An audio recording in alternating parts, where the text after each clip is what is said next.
Hi friends, welcome back to Ramya Sachin YouTube channel. ಇವತ್ತು ನಾನು ಅವರೆಕಾಳು ಮತ್ತು ನುಗ್ಗೆ ಸೊಪ್ಪು ಹಾಕಿ ಉಪ್ಸಾರನ್ನ ಯಾವ ರೀತಿ ಮಾಡೋದು ಅಂತ ಹೇಳ್ಕೊಡ್ತೀನಿ. ಬನ್ನಿ. ಕಾಳನ್ನ ಉನಿ ಹಾಕಿ ಚೆನ್ನಾಗಿ ತೊಳೆದು ಕ್ಲೀನ್ ಮಾಡಿ ನಾನು ಈಗ ಬೇಯಕ್ಕೆ ಹಾಕಿದ್ದೆ. ಕಾಳು ನೋಡಿ ತುಂಬ ಚೆನ್ನಾಗಿ ಬೇಯಿದೆ. ಹಸಿಕಾಳು ಬೇಗನೆ ಬೆಂದೋಗುತ್ತೆ. ಹಾಗೆ ನಾನು ಇದಕ್ಕೆ ನುಗ್ಗೆ ಸೊಪ್ಪನ್ನ ಕ್ಲೀನ್ ಮಾಡಿ ರೆಡಿ ಮಾಡಿ ಇಟ್ಕೊಂಡಿದ್ದೆ. ಮೊದಲೇ ಸ್ವಲ್ಪ ಧೂಳೆಲ್ಲ ಇರುತ್ತೆ, ತೊಳೆದು ಹಾಕ್ಕೊಳ್ಳಿ. ಯಾವುದೇ ಸೊಪ್ಪು ತರಕಾರಿಯಾಗಿ ನೀರಲ್ಲಿ ಸ್ವಲ್ಪ ಸತಿ ತೊಳೆದ್ಬಿಟ್ಟೆ ಹಾಕ್ಕೊಂಡ್ರೆ ಚೆನ್ನಾಗಿರುತ್ತೆ. ಅಂತ ಇರೋದು ನುಗ್ಗೆ ಸೊಪ್ಪು ಆರೋಗ್ಯಕ್ಕೆ ತುಂಬಾ ಒಳ್ಳೆಯದು.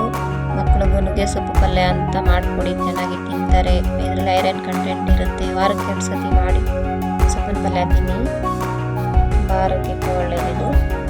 ಹಾಗೆ ಯಾರೆಲ್ಲ ವಿಡಿಯೋ ನೋಡ್ತಾ ಇದ್ದೀರಾ, ಲೈಕ್ ಮಾಡಿ, ಶೇರ್ ಮಾಡಿ, ಕಮೆಂಟ್ ಮಾಡಿ. ಯಾರು ವಿಡಿಯೋನ ಸ್ಕಿಪ್ ಮಾಡದೆ ನೋಡಿ ಪ್ಲೀಸ್. ಮತ್ತು ಸಬ್ಸ್ಕ್ರೈಬ್ ಆಗಿ ನನಗೆ ಕಾಮೆಂಟ್ ಹಾಕಿ. ಕಮೆಂಟ್ ಬಾಕ್ಸಲ್ಲಿ ಕಮೆಂಟ್ ಹಾಕಿದ್ರೆ ನನಗೆ ಇನ್ನಷ್ಟು ವಿಡಿಯೋ ಹಾಕೋಕ್ಕೆ ಸ್ಫೂರ್ತಿ ಆಗುತ್ತೆ. ನೀವು ಈಗ ನಾನು ಅದಕ್ಕೆ ಸೊಪ್ಪೆಲ್ಲ ಹಾಕ್ಕೊಂಡಿದ್ದೀನಿ. ಅದ್ರ ಜೊತೆನೇ ಹಾಕ್ಕೊಂಡು ಸೊಪ್ಪನ್ನ ಬೇಯಿಸ್ಕೋಬೇಕಾಗುತ್ತೆ. ನೋಡ್ತಾ ಇರ್ಬೋದು ನೀವು, ಸೊಪ್ಪು ಬೇಯ್ತಾ ಇದೆ ಚೆನ್ನಾಗಿ. ಅದು ನೀರಿನ ಥರ ಇದೆ ಅಂತ ಕೆಲವೊಬ್ಬರು ತಿನ್ನೋಕ್ಕೆ ಇಷ್ಟಪಡಲ್ಲ.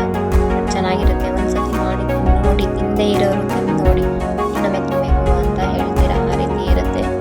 ನೀರು ಥರ ಬರೀ ನೀರಲ್ಲ, ಅಯ್ಯೋ ಅದೇನು ನೀರು ಉಪ್ಸಾರು ಅಂತಾರೆ ಕೆಲವೊಬ್ರು. ಅದು ರುಚಿನೇ ಬೇರೆ ಇರುತ್ತೆ. ದೊಡ್ಡವ್ರು ಹೇಳ್ತಾರೆ, ಮದುವೆ ಮನೆಗಳಲ್ಲಿ ಯಾವ ಊಟ ಏನಾದ್ರೇನು ಉಪ್ಸಾರು ಮುದ್ದೆಗೆ ಹೋಲಿಕೆ ಆಗಲ್ಲ ಅಂತ ಹೇಳ್ತಾರೆ. ಆ ಥರ ಇದು ತುಂಬಾ ಚೆನ್ನಾಗಿರುತ್ತೆ. ಯಾವುದೇ ನಾನ್ ವೆಜ್ ಊಟ ಮಾಡಿದ್ರು ಒನ್ ಟೈಮ್ ಈ ಸಾಂಬಾರು ಕೇಳುತ್ತೆ, ನಮಗೆ ಕೇಳಿಸುತ್ತೆ ಇದು ಈ ಥರದ್ದು ಬೇಕು ಅಂತ. ಹಾಗೆ ಈ ಸಾಂಬಾರು ಸ್ಪೆಷಲು ಉಪ್ಸಾರು ಮಾಡಿ ನೋಡಿ.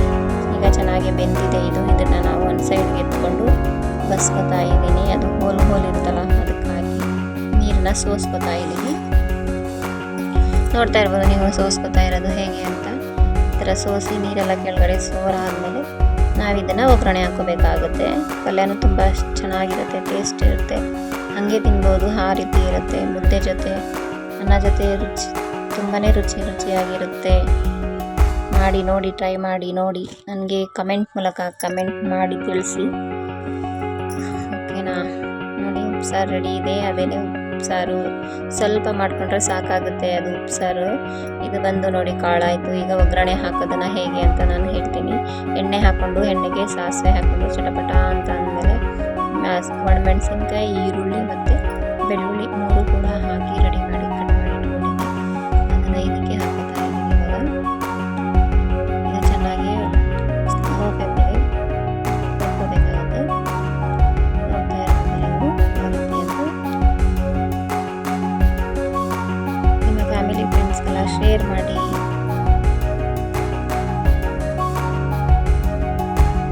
ಲೈಕ್ ಮಾಡಿ, ಶೇರ್ ಮಾಡೋದನ್ನು ಮಾತ್ರ ಮರಿಬೇಡಿ.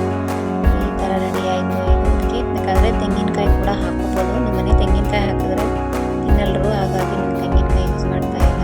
ಹಸಿ ತೆಂಗಿನಕಾಯಿ ತುರಿದು ಹಾಕ್ಕೊಂಡ್ರೆ ಇನ್ನೂ ರುಚಿ ಇರುತ್ತೆ. ನೋಡ್ತಾ ಇರೋದು ಈಗ ರೆಡಿಯಾಗಿದೆ. ನಾನು ಮುದ್ದೆ ಮಾಡಲಿಲ್ಲ.